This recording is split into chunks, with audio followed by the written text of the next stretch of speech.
प्यारे भक्तों, वीडियो को लाइक, चैनल को सब्सक्राइब करना ना भूले।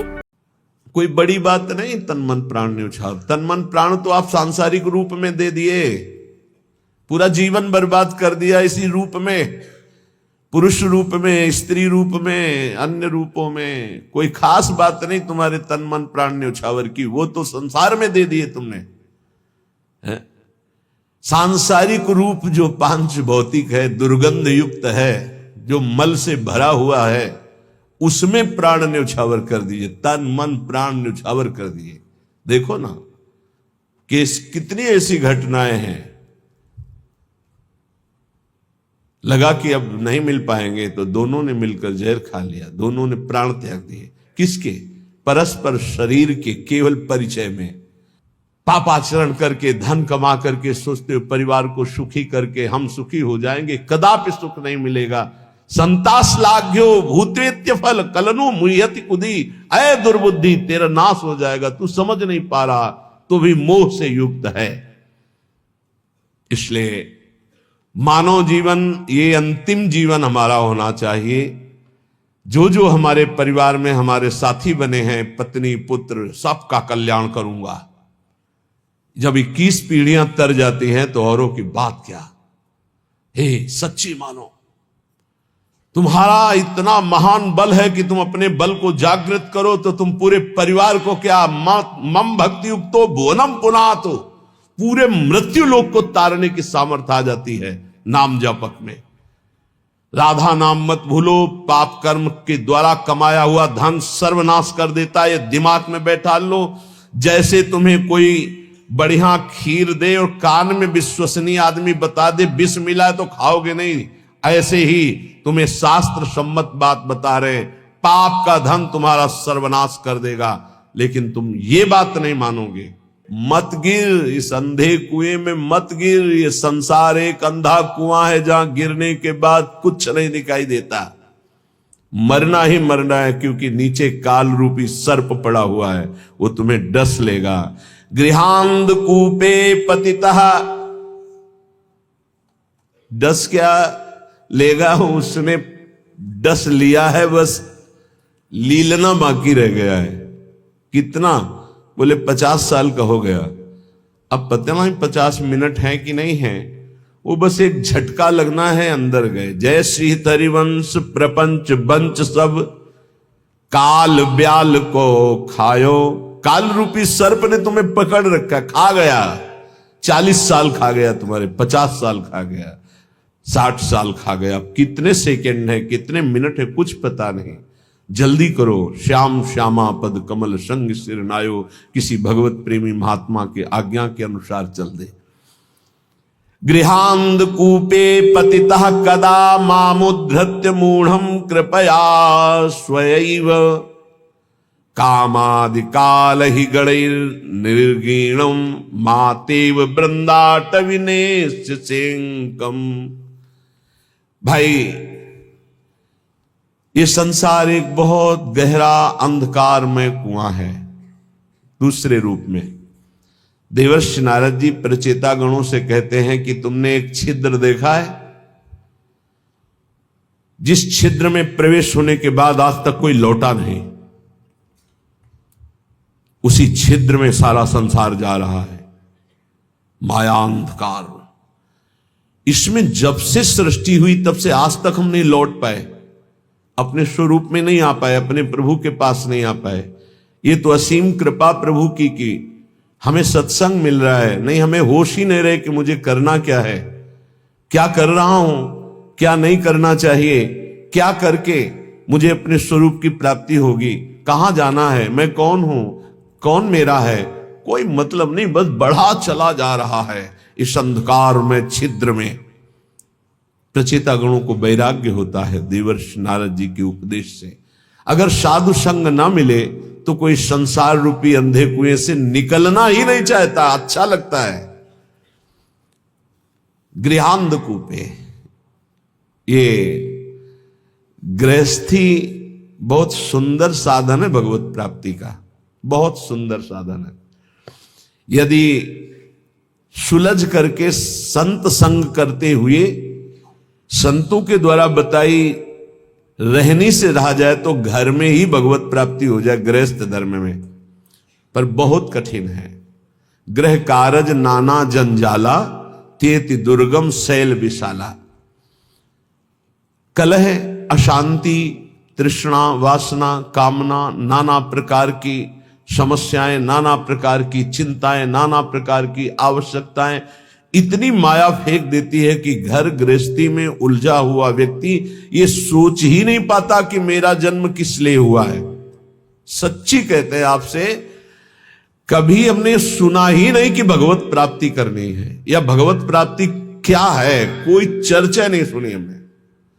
बस वही जहां चार लोग बैठेंगे, यार तुम तो बड़े भाग्यशाली भय, अपने लड़का का ब्याह कर लिया, अब कोई मिले तो यार हमारे भी लड़का करवा दो। यही प्रपंच की बात है, यही प्रपंच। हमने तो गाड़ी खरीद ली, हमने मकान बना लिया, हमने बस यही उपलब्धियां, यही जीवन का लाभ। कोई भजन, कोई भगवत प्राप्ति या कोई आवागमन से मुक्ति की बात कहीं आपको नहीं मिलेगी। अगर मिलेगी तो भगवत प्रेमी महात्माओं के संग से मिलेगी। ये हमने देखा है, खूब अच्छे से देखा है। सर्दी का समय है, आग जला ली, 10 लोग बैठ गए, 4 घंटे वही प्रपंच, एक बार राम कृष्ण हरि, एक बार भी नहीं। किसी के हृदय में भजन की कोई वृत्ति ही नहीं। गृहस्थी में हमने देखा। ये तो बड़े अहोभाग्य हैं जो अपने घर परिवार के सब कार्यों को सुव्यवस्थित करते हुए भगवत आराधना, भगवत प्रार्थना, भगवत सेवा, भगवान नाम जप, अरे हम इनको बहुत धन्यवाद देते हैं। दिन भर रिक्शा चलाते हैं, वृंदावन वास करते हैं, श्री जी की सेवा पधराए हुए हैं। कैसे बताएं कितने सौभाग्य इनके हैं। मरा जा रहा है प्राणी, केवल रुपया पैसा भोग सामग्रियों, मर गया, फिर न जाने कितनी नीच योनियों में जन्म होता है। ये गृह कारज नाना जंजाला, तेति दुर्गम शैल विशाला। बहुत बड़ा पहाड़ है गृहस्थी का, जिसको पार करके भजन करना। गृहस्थी अगर थोड़ा भजन करके धर्म से चले तो उतने से ही भगवान प्रसन्न हो जाएंगे, क्योंकि बहुत कार्य उसके पास है। आप उन समस्याओं को नहीं समझ सकते हैं जो विरक्त भाव में है, क्योंकि अपने लोगों ने देखा ही नहीं उस विषय को, बचपन से निकल पड़े। लेकिन थोड़ा अनुमान लगा सकते हैं। जब हम पढ़ते हैं तो जब हमारी पढ़ाई की फीस, हमारे कपड़े, हमारे परिवार के लिए सब आवश्यक सामग्रियां, और वो एक आदमी कमाने वाला, वो भी एक किसान, उसके चेहरे की हालत देखो जब उससे कहा जाता है कि हमारी फीस महीने की दीजिए। हाँ हाँ देखो देंगे। एक किसान आदमी अगर 4 टमाटर खरीदने जाएगा तो गेहूं बेच के उसकी सिंचाई कितना कितना कितना का। एक आदमी नौकरी करता है, उसको एक सीमित अर्थ मिलता है, उससे पूरे परिवार का। वो भजन, भगवत प्राप्ति, मोक्ष प्राप्ति, अरे भूल जाओ, कहीं कोई चर्चा नहीं। हमने देखा है, कोई चर्चा नहीं। प्रथम वर्ण में जन्म हुआ है तो भाई थोड़ा तो सुबह सुनो, जल्दी तैयार, ओम जय जगदीश, जल्दी तैयार करो, कोई मतलब नहीं है। तन मन धन सब तेरा, सब चिंतन उधर चल रहा है। उसको अपने कार्य में जाना है, हल जोतला है या अपनी ड्यूटी में जाना है, या भगवत प्राप्ति चिंतन। गृहांध कूपे, बूढ़ा कि घर में से जानते हो कैसे होती है, छोटा लड़का लाना, बस उसको डुलाते रहो, माला नहीं लेके बैठे लो। गीता भागवत सुनने का स्वभाव है नहीं है। बहुत बहुत बहुत धन्यवाद है जिनको गृहस्थी में रह के भजन करते हैं। यही शब्द श्री भगवान के हैं। देवर्षि नारद जी ने कहा, प्रभु धन्यवाद गृहस्थी को। जब मन काम आया तो पत्नी है, मोह आया तो पुत्र है, भोजन की है तो रसोई है, हर व्यवस्था है प्रभु। धन्यवाद तो उन विरक्तों को प्रभु देना है जिनको कई कई दिन भोजन नहीं मिलता, हर कष्ट सहते हुए, हर भोग वासना की जलन को सहते हुए आपके भजन में लगे। तो उन्होंने कहा, ये तो तुम्हारी बात परम सत्य है, एक काम करोगे, बोले प्रभु आज्ञा कीजिए। एक स्वर्ण के कटोरे में पूरा घी एकदम लेवल से, और कहा एक परिक्रमा लगाओ वैकुंठ की, एक भी बूंद घी नहीं गिरेगा, अगर गिरा तो सुदर्शन चक्र है पीछे। तो प्रभु ये कोई समस्या में फंसा दिया। बोले नहीं, करके आओ बड़ी सावधानी से, एक भी बूंद नहीं गिरना चाहिए। पूरा का पूरा चिंतन में एक बूंद गिरा तो पीछे साए मचे हुए सुदर्शन चक्र जी की। परिक्रमा पूरी करके आए, बोले प्रभु एक भी बूंद नहीं गिरा। बोले वो तो गिरा होता तो सुदर्शन चक्र जी आपको दंड दे देते, तो गिरा ही नहीं है। बोले प्रभु ये लीला क्यों कराए? बोले कितनी बार नारायण बोले? बोले नारायण बोले लेकिन सुदर्शन चक्र पीछे एक बूंद घी न गिरे, आप नारायण की बात कह रहे हो? बोले हाँ, गृहस्थी में ऐसे लाखों कार्य हैं, तुम्हें एक कार्य दिया सावधानी से करने का तो तुम भूल गए। गृहस्थी में लाखों कार्य हैं, अगर उन लाखों कार्यों को करते हुए वो मेरा स्मरण करता है तो धन्य है उसका जीवन। सच्ची मानना, बड़े बड़े परमहंसों के माता पिता गृहस्थ ही हुए हैं। बड़े बड़े परमहंसों का उदर पोषण गृहस्थों से ही होता है। बड़े बड़े परमहंसों के शरीर का वस्त्र गृहस्थों से ही मिलता है। आप गृहस्थ धर्म में रह करके यदि नाम जप करते हैं, अतिथि सेवा, साधु सेवा करते हैं, तो सच्ची मानिए वो आपको निश्चित भगवत प्राप्ति कराएगा, निश्चित। एक तपस्वी आजीवन कठोर तपस्या जितेंद्रियता से जिस पद को प्राप्त करता है, गृहस्थी केवल पापाचरण न करे तो उसी से उसे भगवत प्राप्ति होती है। बड़े अकिंचन संत, खेत में सरसों की खेती पक गई थी, उसे अमनिया की जा रही थी। किसान आदमी के कुछ भोजन फिक्स होते हैं।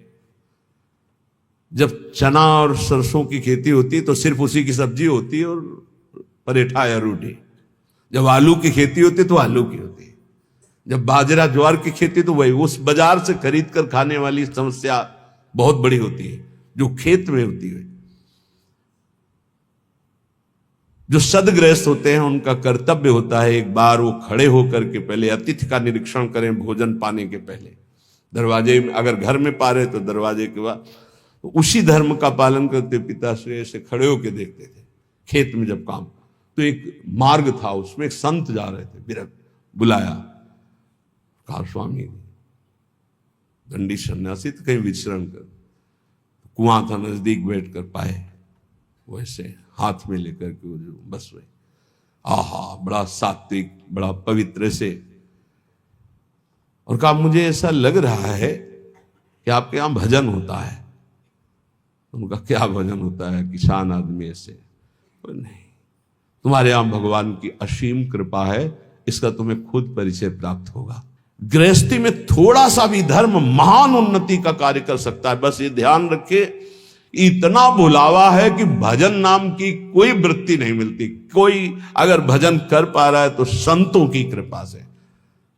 सच्ची मानिए, संतों की कृपा का एक अमोघ फल हम देखते थे।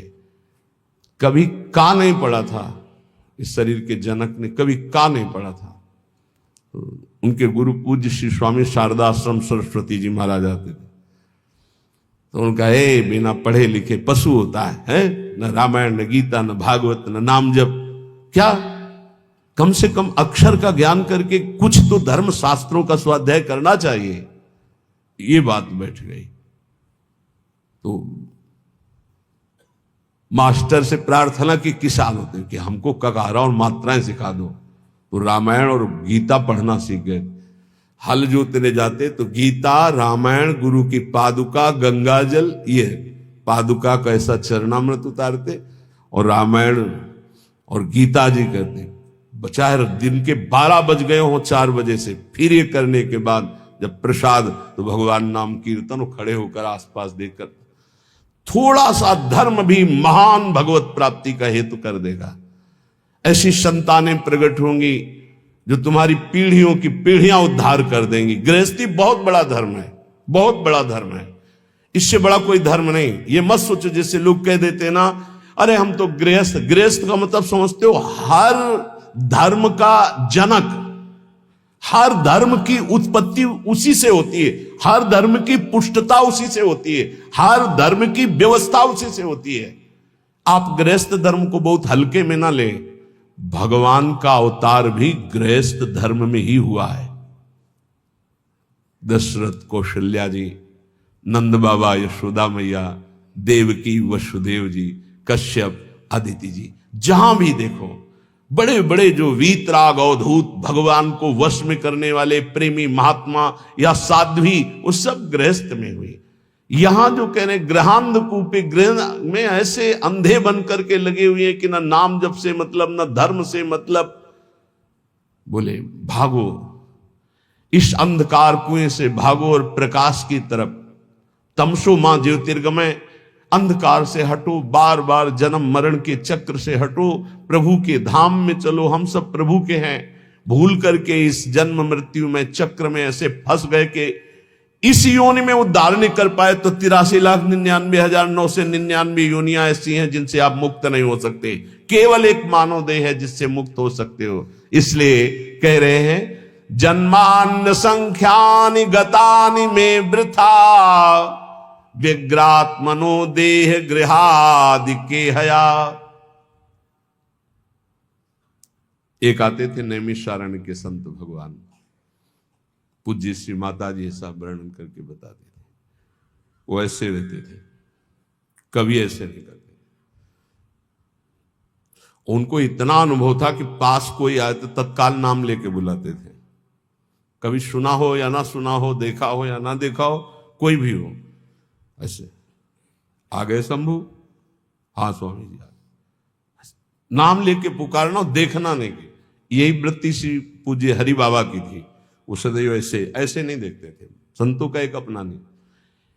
एक दिन वो आए और उन्होंने कहा चिलवा आ गया।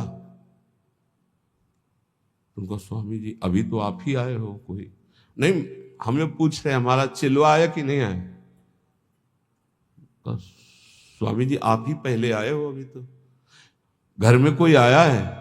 बोले हाँ स्वामी जी संतान हुई है। बोले हाँ चलो आया, ठीक जा रहे हैं हम, कुछ दिन में ले जाएंगे। कोई उनके रहस्य को संतों को नहीं समझ पा, वो कभी किसी की तरफ नहीं देखते थे। अगर गृहांध कूप से कोई मुक्त करने के लिए है तो संत जन। आज हमारा ये दुर्भाग्य हो रहा है, पहले सौभाग्य था कि संत जन विचरण करते हुए गांव गांव घर घर को पावन करते थे। अब कलयुग का ऐसा प्रताप है कि गांव गांव में घेर कर मार डाले जाएंगे। जैसे जंगली पशु को मार डालते हैं ना, ऐसे संतों को मार डालेंगे। ये बच्चा चोर है, ये अमुक चोर है, ये अमुक चोर है। ऐसा मलिनता बढ़ती जा रही। तो इसीलिए बड़े बड़े महात्मा सब तीर्थों में वास करते हैं, भगवत धामों में वास करते हैं। सही बात पूछो, संसार से मुक्त करने के लिए भगवत पार्षद ये संत जन ही हैं। जन्मान्य कितने जन्म व्यतीत, असंख्यानि, गिनती नहीं है। गतानि में वृथा, व्यर्थ चले गए। बहुत बार जन्मे, बहुत बार मरे। व्यग्रात्मनो देह गृहादि के हया, ऐसे ही मानता रहा हूं कि मेरी पत्नी, मेरे पुत्र, मेरा घर, मेरा मकान, फिर मरे, फिर वही, फिर वही। अद्यापि मुह्याम्यपि बुद्धिमान हम तवैव वृंदाटवी नाम में गति। आज थोड़ी बुद्धि जागृत है तो मेरी बात मान जाओ, भाग के आ जाओ वृंदावन।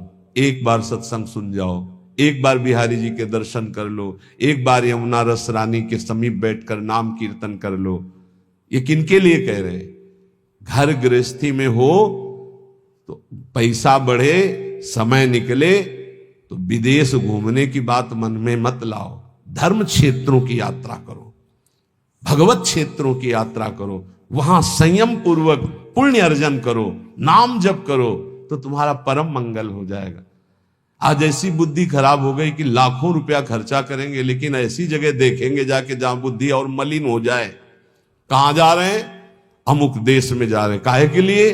बोले नेत्र चराने के लिए जा रहे हैं। जैसे लोग बकरी चराने जाते थे, हम नेत्र चराने जाते हैं।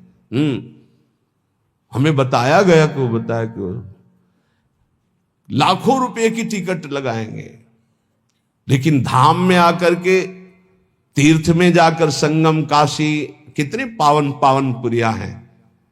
4 दिन का नाम कीर्तन बैठलवाओ अखंड। 1000, 2000, 4000 संतों को बैठ के पवाओ, उनकी जूठन पाओ, देखो निहाल हो जाओगे। अर्थ का प्रयोग करना भगवान के कृपा पात्रों को आता है। अर्थ का प्रयोग करना भगवान की कृपा पात्रों, शोधन धन्य प्रथम गति जाकी। भगवान के धामों में आकर नाम कीर्तन करो। हमारी बात मान लो, अगर कुछ भी अर्थ तुम्हारे पास ज्यादा है, 4 घंटे नाम कीर्तन बैठलवा दो। तुम नहीं कर सकते हो निरंतर नाम जप, तो ऐसे संयोग बैठा लो। भजन करने वालों को सुविधा दे दो। श्रीमद् भागवत समर्थ है परम पद प्रदान करने के लिए। 7 दिन संस्कृत से पाठ करवा लो बैठाल के। भगवान की महामहिम वांग्मय मूर्ति श्रीमद् भागवत है। सारे पाप भस्म करके श्री कृष्ण की प्राप्ति कराने में समर्थ है, कोई संशय नहीं। ये लाभ लो। धाम आ गए, यहां के पशु पक्षियों को, मान लो ज्यादा पैसा नहीं, 2-4 किलो चना लिए फुला दिए, पशु पक्षियों को पवार है। गाय को एक दिन चारा पवा, ये धर्म कार्य करो। लाखों रुपया खर्च करके कहां जा रहे हो संसार को देखने के लिए? भारत जैसी पावन भूमि कहां है? यहां एक से एक ऐसे भजन की वृत्तियां प्रकट हो जाएं, ऐसे धर्म क्षेत्र, तीर्थ क्षेत्र, ऐसे भगवत धाम हैं। श्रीपाद कह रहे असंख्य जन्म बर्बाद कर दिए, लौटो। एक बार श्री धाम वृंदावन में आ जाओ, तुम्हारे मोह पास को काटने के लिए समर्थ श्रीधाम वृंदावन सत्संग करा देगा। सत्संग ऐसी कैंची है जो मोह पास का नाश करती है। निज सर्वनाश कर्मात्म सुहृत सुतदार मित्र परिवार गणम परिवंचय कर ही दृढ़ बुद्धि रहम प्रपलाई याम हरि केली वनम। तुम समझ रहे हो कि हमारा यही कर्तव्य है कि इनका पालन पोषण करके खूब चाहे जितना पाप कर्म करें। तो श्रीपाद कह रहे निज सर्वनाश करो। अपने आत्म स्वरूप का सर्वनाश करने वाले, तेरी ये समझ में नहीं आ रहा कि तू जिस पाप कर्म से धन कमा रहा है तो ये तेरा सर्वनाश कर देगा। तू परिवार को अपना सुहृद समझ रहा है, निज जन समझ रहा है, उसके लिए पाप कर रहा है, ये तेरी दुर्गति कर देगा। मरने वाले की अंतिम इच्छा पूछी जाती है ना, क्या अंतिम इच्छा है? ये जो पुण्य का त्याग करके पाप कर्म करते हुए उन्नति को प्राप्त हो रहे हैं, इनकी अंतिम इच्छा पूरी की जा रही है। बहुत बुरी तरह नष्ट होंगे। ये वृंदावन में आप सत्संग में सुन रहे हैं, इसे दिमाग में बैठा लीजिए। पाप कर्म करने पर जो उन्नति प्राप्त होती है, तो जैसे फांसी देने वाले की अंतिम इच्छा पूरी की जाती है, ऐसे तुम्हारी अंतिम इच्छा है ये, भोग लो इसे। क्यों? तुम्हारे सुकृत अब सब नष्ट हो गए हैं। अब जो तुम्हारे पाप कर्म का फल आने वाला है, सर्वनाश का तांडव होगा। आंख खोल करके समाचारों में और संसार में देख लीजिए, कोई भी रहा न कोकुल रोवन हारा। इतिहास साक्षी पढ़ के देख लीजिए। प्रगट में वर्तमान समय में, भूतकाल में, तो भविष्य में भी ऐसा ही होगा। ये खुद देखी हुई बात, सुनी हुई बात, पढ़ी हुई बात, समझी हुई बात कह रहा है। पाप कर्म करने वाले की उन्नति का मतलब है अंतिम इच्छा। अब सर्वनाश का तांडव उसके जीवन में होने वाला है। बहुत बुरी तरह उसका सर्वनाश होता है। इसलिए निज सर्वनाश करो। अपना सर्वनाश करने वाले पाप कर्मों को करके स्त्री पुत्र परिवार आदि की कामनाओं को पूर्ण करने वाले तेरी दुर्गति होगी, तेरे परिवार की दुर्गति होगी। इस बात को समझ। धर्म पूर्वक चल तो गृहस्थ धर्म से ही भगवत प्राप्ति, सबका मंगल हो जाएगा। असंख्य जन्म व्यर्थ कर दिए, अब ये मानव जीवन तेरा व्यर्थ ना जाए। इसलिए कोई तुझे ऐसा भी समझाएगा, ऋण ग्रस्तो यायाम कथमह वृंदावनम हम। देखो तुम्हें हमारा ऋण है, मातृ ऋण, पितृ ऋण, ऋषि ऋण और भी जगत के ऋण। तुम कैसे वृंदावन जा सकते हो, कैसे तुम भजन कर सकते हो, कैसे तुम भगवान की आराधना कर सकते हो? नहीं। त्यजेयम व्या वृद्धावगति पितर उदार शिशुकान। देखो तुम्हारे वृद्ध माता पिता हैं, इनको कैसे, देखो तुम्हारे छोटे पुत्र हैं, इस पत्नी है, इनकी मदगत प्राण, ये तुम पर प्राण न्यौछावर किए, तुम माला लेकर बैठने वाली बात सोचते हो? नहीं नहीं। कथम मां मज्जीवान बत परिहरेयम निज जनान। तुम कैसे अपने निज जनों की याद छोड़कर भगवान की याद कर सकते हो? नहीं। ऐसे फांसता है मोह जाल संसार का। संताशिश्लाघ्यो भूतेत्य फल कलनो मुह्यति कुधी। ए दुर्बुद्धि, इसमें मत फंस। इसका तात्पर्य ये नहीं कह रहे कि भाग करके बाबा जी बन जाओ। इसका तात्पर्य कह रहे इनके द्वारा मोह